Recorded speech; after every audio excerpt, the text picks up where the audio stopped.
Yo, what's good boys? Claby here again. This video is going to be on Facebook ads and how you guys can effectively test products without wasting a bunch of money. So this is going to be right after you go on Shop Hunter, verify a product that's, already working, already making some sales, and you think you can do it better. So this video is going to teach you how to, test that product and see if you can make it work and hopefully, scale it up to 6, 7, 8 figures. So yeah, let's get right into it. So this is kind of how I would test products effectively to, minimize your risk. So first off, you need to go out and get some content with the product. Don't just steal stuff. I mean, it's not really going to work that well in 2023. Maybe back in 2020, you can like find a competitor angle that's winning and just replicate it, but I wouldn't steal it one for one. It's just going to get you further into trouble. If not get you sued, which, most people won't sue you, but there is going to be that one person who doesn't take what you do lightly. So I would just make your own stuff. It's not that hard. You can just get UGC people to do it. Just go in, find what's working and model that. So for this method, you're going to want to get 2 different videos of your product. So I have a product over here that's recently gone viral, the Capybara plushie. So you want to go get 2 different videos made with this.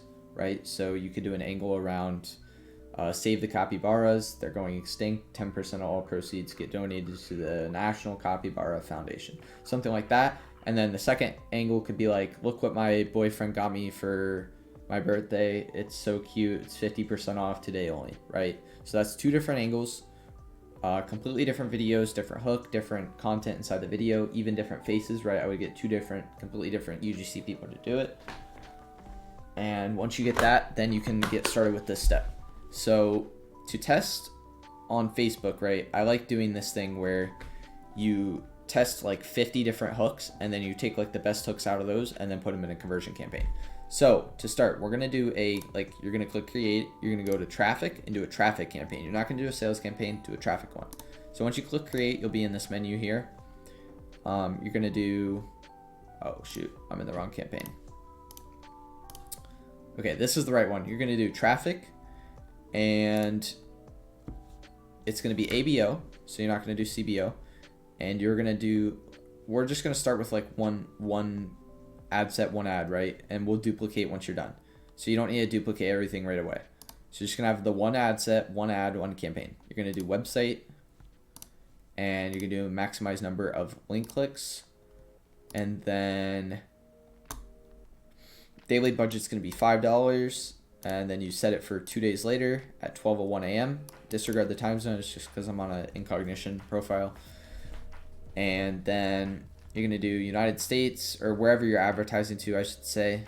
But for me, for example, it's United States, 18 through 65, all genders, no interest, just tick on the advanced detailed targeting. And language is English for me because I'm running to English. It's different if you're running to a different country. And then just advantage normal placements, nothing else. Just everything is just pretty much standard. So you're just doing a traffic campaign broad. So once you go into the creative level, this will be either creative 1 or creative 2. I would start with creative 1 and put it in here. And then I would do everything here. Go down, put your ad text in, make one ad text, put it in here. And then what you're going to do with this campaign is test a bunch of different hooks and a bunch of different headlines, a bunch of different descriptions, everything. So this is like you're testing to see what's going to, have the highest CTR. And yeah, so for this one, it's get your capybara plushie today, 50% of proceeds go to the National Capybara Foundation. Headlines, click here today. You can even put like a emoji of an arrow, whatever, limited stock available. And then you're going to dupe this, let's say 19 times. So you'll have 20 total ad sets here. And then the next one down, you're going to do a completely different one. So primary text could be like, OMG, my boyfriend got me the cutest gift ever, and it was 50% off. And then put the link. Right? And then headline could be like, sale ends tonight, and then that'll be the button. And the description be 30-day money back or limited stock available.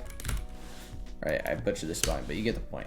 So you're gonna do this for 20 different ad sets for the first video, right? So you're gonna make 20 completely different copies. You can write these with ChatGPT too. Like, there's so much cool technology out now that you don't have to sit here and manually think about it and be like, oh, what should I write?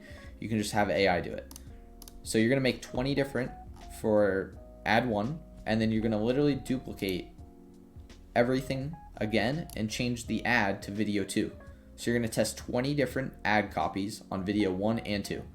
And then you're gonna let this run for 1 CPM. So if your budget's $5 daily, you're gonna go in here and customize the column. All you're gonna wanna do is take all this stuff out, screw all this stuff. You're gonna go CPC, cost per link click, CTR, link click-through rate, CPM, cost per 1,000 impressions. Save it as TOF testing, whatever you want to set it, and then set it as default, right? So you're gonna see the CPC, the CTR. Oh, you're also gonna need the amount spent. So we'll go in here, amount spent, boom. You can save that as well. So you're gonna see the CPM here. It's probably gonna be anywhere from $3 to $5, and once it spends 1 CPM, you turn it off. So let's say you go in here, ad set 1 here has spent $3 and the CPM's 4. So you're gonna wait for it, maybe in an hour it's spent $4, turn it off. And you're gonna do that to all these ad sets that you're testing. So as soon as they spend that 1 CPM, turn them off. I think you might be able to do it with the roll.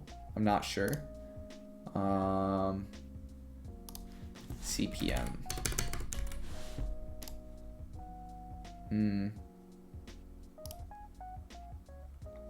I mean, you could literally just do this, maybe amount. Sorry, it should be like amount spent. Lifetime spent is greater than, $5. Let's just say that. And then you can run it continuously and it'll turn it off. So let's just say all your CPMs are between $3 and $5. You can just have it, if you don't want to look at it, and you're a big baller budget, just say turn it off at $5. This is what I would do, so you don't have to sit there watching it. But if you're on a smaller budget, I would just sit here, check it every hour, every couple hours. Once it spends that CPM, just turn it off. So after it spends that CPM, you want to look at the CTR here and the CPC. The CPC doesn't really matter, it's more so the CTR, but we're just going to look at this in case there's like a weird influx of something weird happening. So you'll want to sort it by the highest CTR and look at the top like 2 or 3 ads or 4 ads out of the 20. Anything above like a 7-8%, you're going to want to go test that in a conversion campaign. Anything under, just cut it. It's trash. So, and if you don't have anything, you're going to want to test more until you find something that's good. So once you have those that have above an 8%, metrics are good, it's spent a CPM, go take it over here into a interest testing campaign. It's just going to be a sales campaign. Ad set's going to look like a website. And then you're going to create a pixel, set the conversion event to a purchase, daily budget. And so this is a little weird because if you're selling a product at $90, right, you get it for $20 from your supplier, you're selling it for $90. You're not going to be able to spend $10 and get a purchase. That's not realistic, right? If you have a $90 product that you're selling, you're most likely going to have to spend at least $40, $50 to acquire a customer. So if you're selling a product for $70, $80, $90, I would set this daily budget to $20. If it's under that, you can have it at $10. So for day 1, you're going to have 10 interests at either $10 or $20 a day, whatever you're comfortable with. Set it 2 days out, 12:01 a.m., Eastern time, or, whatever time zone you're advertising to. 18 through 65, US, language English, and then you're going to target interests related to your product, right? So for the Capybara plushie, you do like zoo, digital photography, conservation biology, nature photography, whatever interests, are going to work for you. And then of those 10, I would leave at least one of them broad. So no interest targeting, just leave it broad and see how it does. Because sometimes broad will work the best. So once you set this up, let it run for 1 day. Do not touch anything. Don't go in and after like 10 minutes be like, oh my gosh, the CPM says $80. I got to turn it off. Let it spend for the day. Don't even look at it. So after 1 day, if you have 0 sales, go in and look at the metrics, right? So if your CPCs are over $1, if your CTRs are under 2%, if your CPMs are over $20, cut it, right? You want your CPCs to be under $1. You want your CTRs to be over 2%. And you want your CPMs to be under $20. Unless you're in the beauty niche, the CPMs are going to be a lot higher and the CPCs are going to be higher. But other than that, you want, your ads to have pretty good metrics. And if they don't have those metrics on day 1 and they don't have sales, just cut it. If your metrics are good after day 1 and they don't have sales, let it run for another day. If it doesn't get a sale, cut it. Okay, so that's how you're going to work here. And you may be asking like, oh, what if my CPC is like $3 and my CTR is like 1%? Well, then your ads, either one, your ads dog shit or your copywriting's dog shit. So you need to go in and take a step back and figure out the problem and how you can make it better. Because A, Facebook doesn't like your creative if they're giving you that high of CPM, CPCs, CTRs. And B, the customer just doesn't even want to click because of how bad your ad is. So you need to go back to step 1 and figure out making better content. So yeah, once this says, spent 2 days and no sales, cut it and go back to the drawing board. Now, if you do have sales after, day 1, day 2, then I would let it run for 3 days. And after 3 days, if it's profitable, I would go ahead and, I'll do another video on scaling. This one's more so just how to launch, but you can go ahead and take the interest from there and make a CBO, dupe it 5 times, set the CBO to 100 and see what happens for the next 3 days. But I'll have a separate video on scaling. So this one's kind of more so how to test products. And yeah, so I think that pretty much covers how to set up and test products. I hope this helps some people not lose a bunch of money and more so efficiently test. And yeah, so I hope I helped everybody. Let me know in the comments what you guys want to see next from me. I'm open to pretty much sharing whatever you guys want to know. Just make sure you like, subscribe, and comment. And yeah, I appreciate it, guys.